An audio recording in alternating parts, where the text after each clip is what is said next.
O ito pa, meron pang isang tanga. May tanga pang bobo, pumasok. Ang tanong niya, hindi ko nababanggit ng pangalan niya. Gusto lang magpapansin nito sa akin. Para lang ma-shoutout ko. Gusto lang niya ma-shoutout ko. Ang tanong niya, totoo ba yung balita, Kap, na patay ka na daw? Diba? Kamangmangan ang tawag dyan. Kamangmangan na, bobo pa.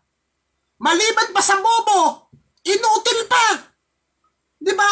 Kasi yung nanay niya, nagpakaputa.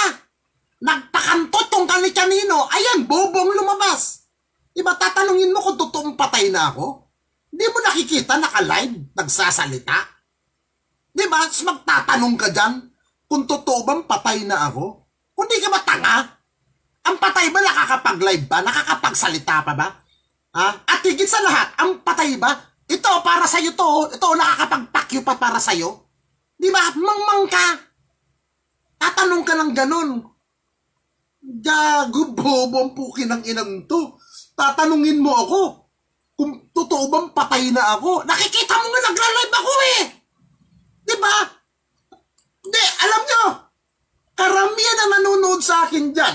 Dito sa mga mimis sa mga putang inang to, yung tatawa-tawa dyan sa Facebook Live, puro papansin. Ipamura-mura dyan sa live ko, putang ina mo, kalbo. Gago ka.